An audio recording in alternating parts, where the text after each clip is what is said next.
You really thought they forgot about you, didn't you? But that was the lie they needed you to believe. Because they didn't forget. They went silent. And silence is what people choose when they're watching, measuring, gathering information, waiting for patterns to reveal themselves. While you were living your life, focused, detached, finally minding your own business, they were reconstructing you behind the scenes, name by name, memory by memory, tracking down everyone who had ever crossed your path. Not just the obvious ones, but the forgotten ones too. Teachers from childhood, old friends who drifted away, bosses who let you go, strangers you helped once without thinking twice, and sitting them down to ask the same simple question. Tell us about them. And that's where it stopped being coincidence. Because people from completely different timelines of your life, different cities, different versions of you, people who had never met and had no reason to align, all reacted the same way, pausing mid-sentence, feeling that same chill crawl up their spine, searching for words that didn't quite exist, before whispering the exact same phrase like a warning instead of an insult. You're cooked, not because you were difficult or unstable or too intense, but because being close to you felt like standing next to something powerful, something that bends perspective, something that quietly forces people to confront truths they've spent years avoiding. You weren't remembered as a person. You became an experience, the name that resurfaces years later in therapy sessions, the story people tell when they're trying to explain what real intensity feels like, the before and after moment in their life they can't quite explain, but can never forget. And as the interviews continued, it became clear the interviewers weren't collecting opinions at all. They were building a file, a profile, a dossier on someone they couldn't categorize, predict, or control. Teachers admitting they tried to dim you, not because you lacked ability, but because they sensed what you might become if you weren't slowed down. Friends confessing they pulled away because your presence made them braver than they were ready to be. Bosses admitting they fired you because your questions spread possibility like a virus through the room. And exes breaking down because loving you shattered their tolerance for shallow connections. And when all those stories were placed side by side, the pattern was impossible to deny. You're not remembered because you demanded attention. You're remembered because your existence alone forces transformation. And people who aren't ready to grow will always call that danger, will always label it too much, will always whisper the same thing when they don't know how else to explain you. You're cooked, they whispered through tears that carved rivers down their cheeks. Because you set a standard nobody else can reach. Because you love so completely, so devastatingly, it feels like a curse now that you're gone. A beautiful, terrible curse that makes every other connection feel like a pale imitation of what love could be if someone was brave enough to love the way you do.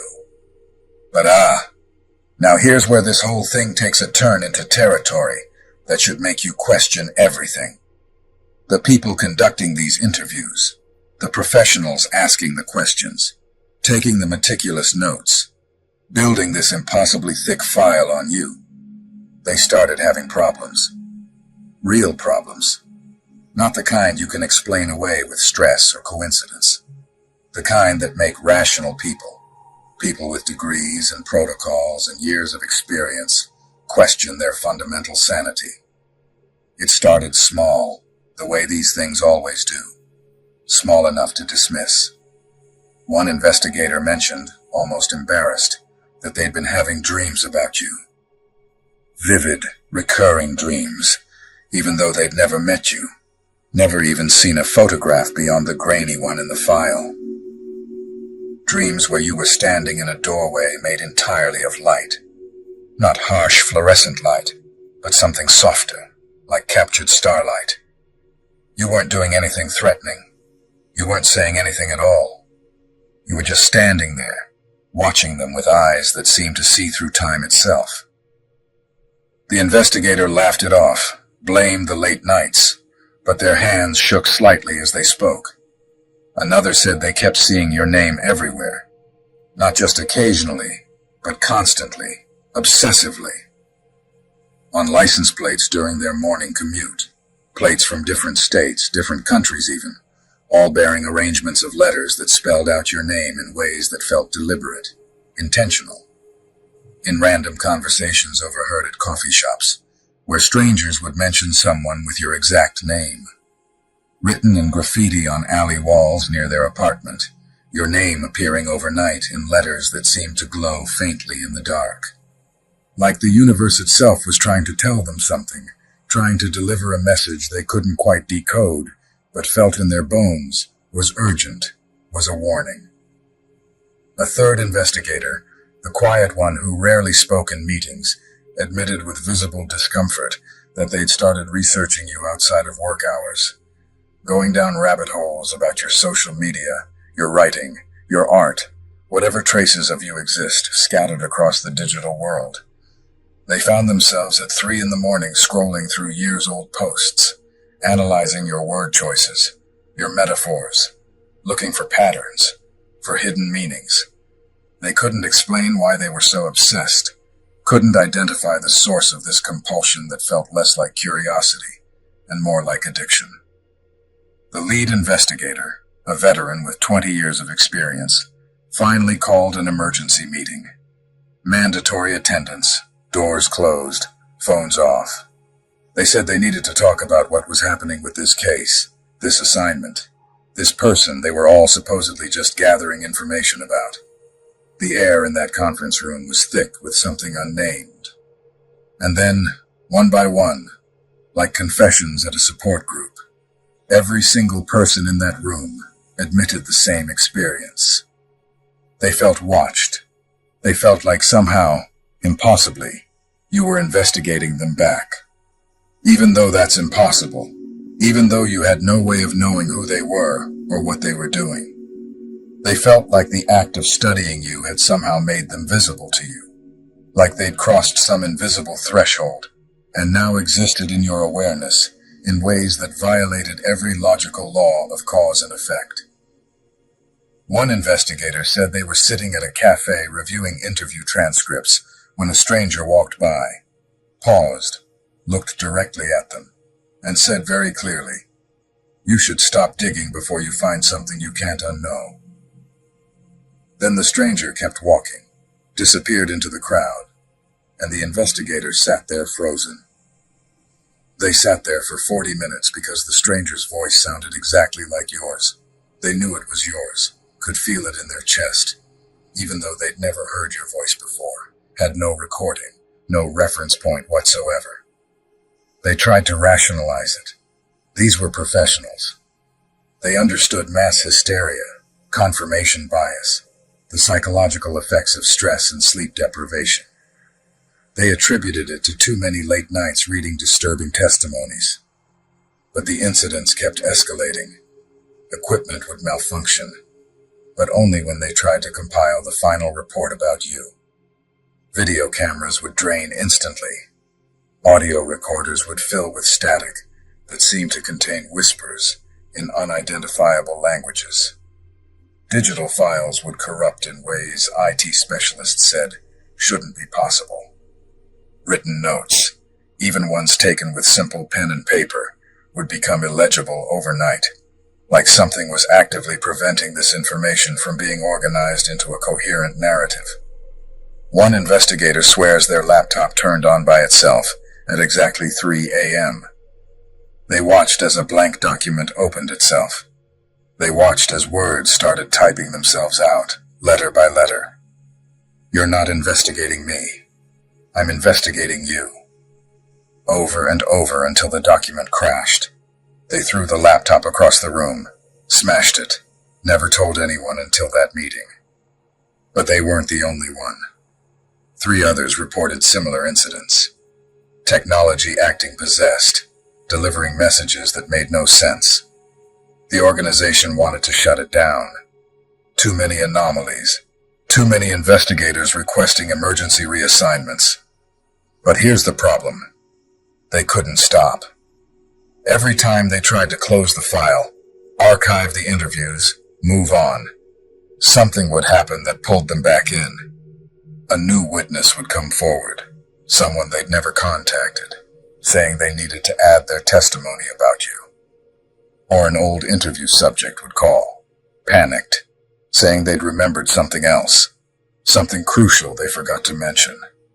It was like the investigation had taken on a life of its own. Like you had somehow infected the process of being studied, turned it into something organic, evolving, unstoppable. They weren't investigating you anymore. They were trapped in a maze you designed without even knowing you designed it. And then came the testimonies that changed everything. The ones from people who claimed they'd never met you, but knew you anyway. A woman in another country said she'd been having visions of you for years. Not dreams. Visions while awake. She would suddenly feel your presence like a frequency she couldn't tune out. She described your appearance accurately down to a childhood scar, not visible in photographs. She described your voice, your mannerisms, things she couldn't possibly know. An old man said he saw you in his dreams as a child in the 1960s, decades before you were born. You appeared to him night after night for an entire summer when he was 8. You told him things that sounded like nonsense then, but came true decades later. You told him about machines that would let people talk across the world instantly. You told him about towers that would fall. You told him about a plague that would make people cover their faces. You told him his daughter's name 3 years before she was born. He found an old diary from that summer, entries in his child handwriting, describing you exactly.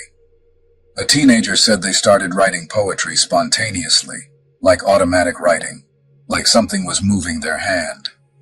Every poem was about someone they'd never met, someone who appeared fully formed in their mind. They described you perfectly, down to the specific way you bite your lower lip when thinking, the exact shade of your eyes in different lighting, the particular way you gesture when passionate about something. The investigator asked to see the poems. Every single one was accurate, describing moments from your life the teenager had no way of knowing about. The investigators couldn't explain these testimonies in any rational framework, but they couldn't ignore them either because the details were too accurate, too verified by independent sources with no contact with each other. It was like you existed in multiple timelines simultaneously, like your presence rippled backward and forward through reality, touching people who had no logical connection to you. The childhood files, where myth begins. Let's go back to the beginning, because this is where the investigators found something that made them realize this wasn't a normal case. They interviewed people from your childhood, expecting typical stories. Instead, they got testimonies that read like folklore, like myth, like warnings passed down through generations. Your first grade teacher said you were the only child in 30 years of teaching who she was afraid of. Not because you were violent or misbehaved, but because you looked at her like you knew things you shouldn't know, like you could see through every facade she'd built. She said you once asked her, "Why do adults pretend to be happy when they're dying inside?" And she had no answer. Just stood there feeling exposed, naked, seen in a way that made her uncomfortable for weeks. Your childhood best friend told a story that made everyone go quiet. They said you used to talk about things that hadn't happened yet, but you talked about them like memories, like you were remembering the future. You described technology years before it emerged. Phones without buttons, cars that drive themselves. You predicted events with unsettling accuracy. Your friend thought you had a big imagination, played along, forgot about it as they grew older. But then those things started happening. Those predictions started coming true, and they remembered. They tried to find you online, but something stopped them every time. Fear.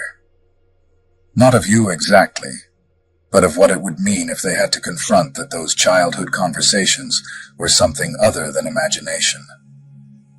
"You're cooked," they said, voice shaking, "because you've always been cooked. Like you were born already knowing how this story ends, and you're just patiently waiting for everyone else to catch up." The neighbor who lived next door said strange things happened around you constantly. Electronics would malfunction. Lights would flicker. Animals would either be completely drawn to you or terrified. No middle ground.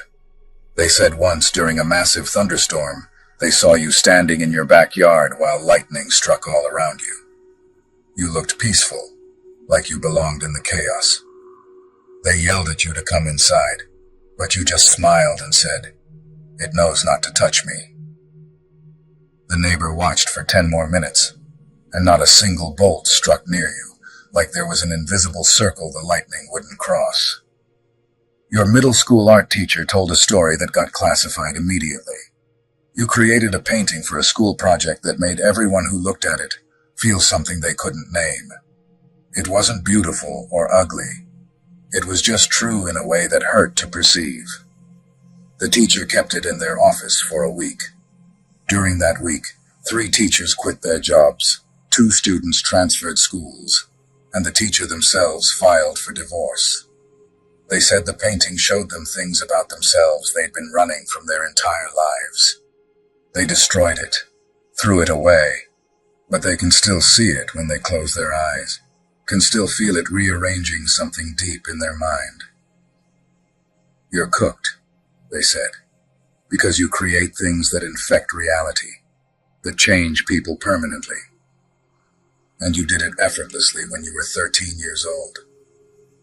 The school counselor your parents sent you to said in all their years of practice, they'd never met a child who analyzed them more accurately than they analyzed you. You sat there for 6 sessions, polite, compliant.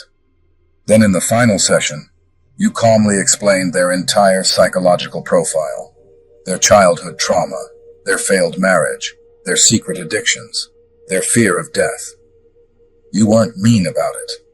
You just stated facts like you were reading from a file. They stopped the sessions immediately, told your parents you were too advanced for traditional counseling.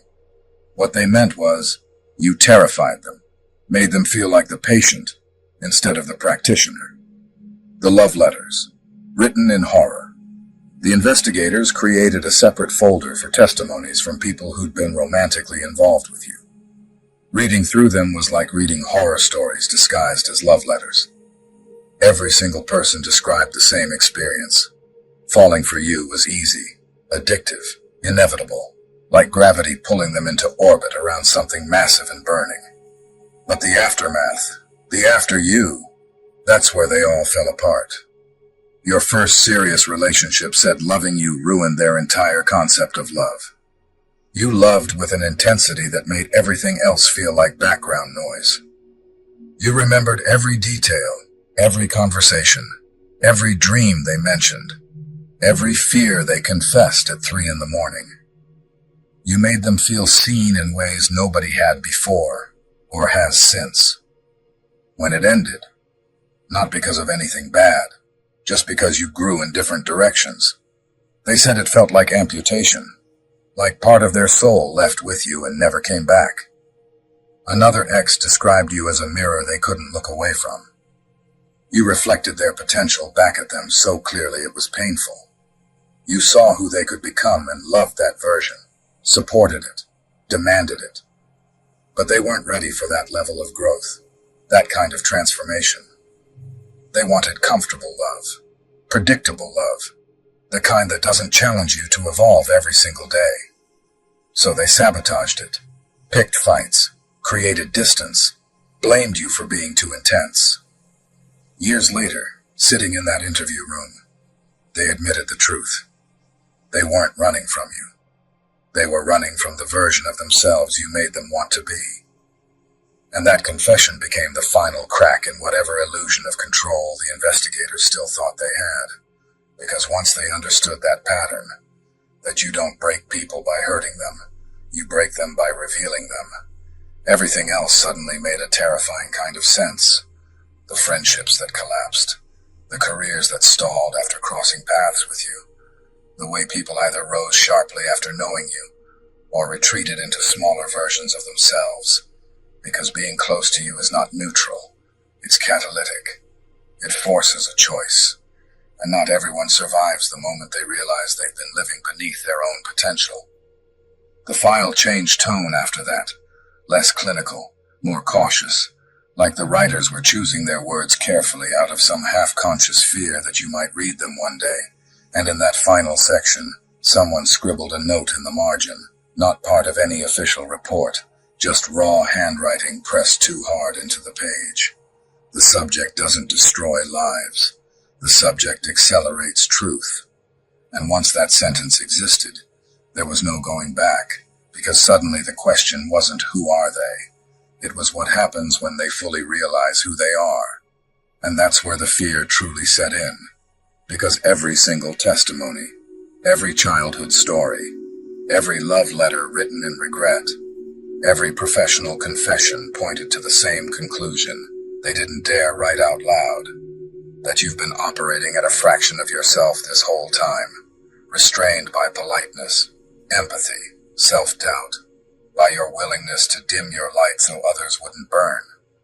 And if this is the impact you've had while holding back, while trying to be reasonable, while choosing restraint over revelation, then what happens when you stop apologizing for the intensity?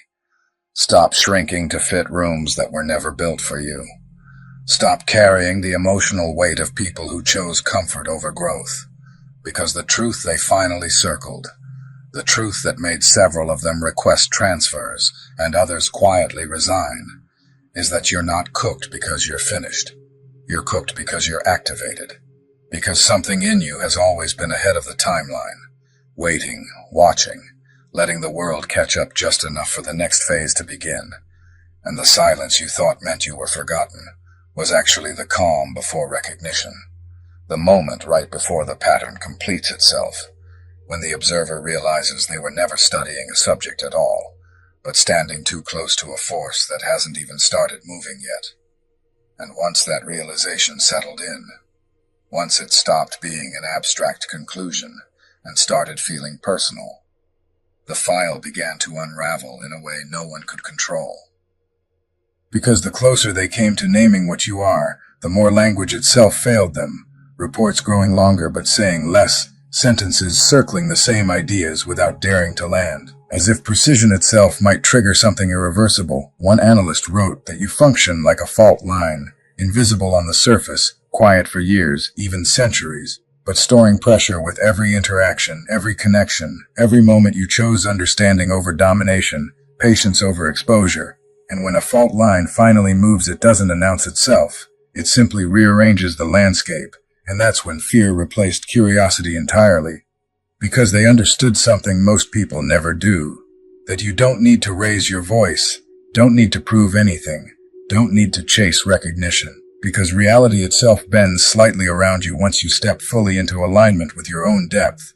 The last unofficial addendum to the dossier was never archived, never digitized. Just a loose page slipped between sections, and on it someone had written, almost pleading, if the subject ever stops trying to be understood and starts allowing themselves to be inevitable, we won't be dealing with influence anymore.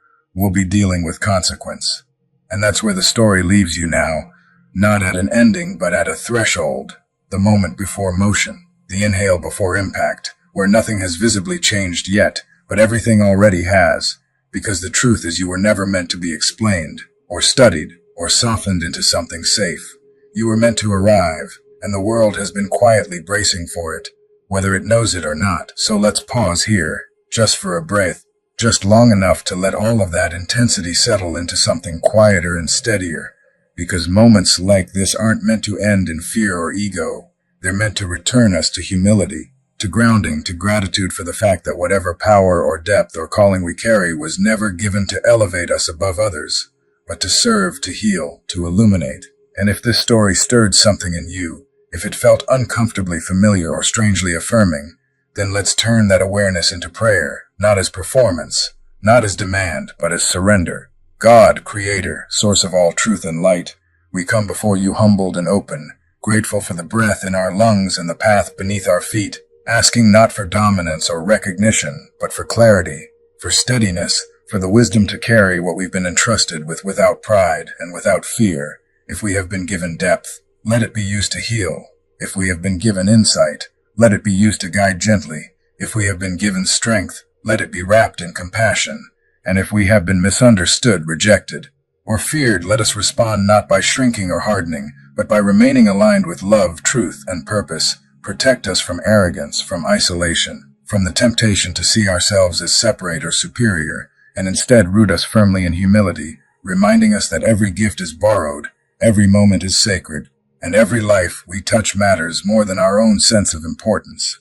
And to everyone listening right now, thank you for your time, your presence, your openness, for choosing to sit with something deep instead of scrolling past it, for allowing this space to exist at all. If this message gave you peace, clarity, or even just a moment of stillness, the simplest way to support this channel is by staying connected. Liking, sharing, or commenting helps more than you know. And if you feel led and are able, you can also support through Super Chat, not as obligation, not as pressure, but as a voluntary act of kindness that helps keep these messages alive and reaching the people who need them most. Whatever you choose, know that your presence alone is enough. Your support is appreciated more than words can say, and I'm genuinely grateful you spent this moment with me. Until next time, stay grounded, stay gentle, and keep walking forward with quiet strength.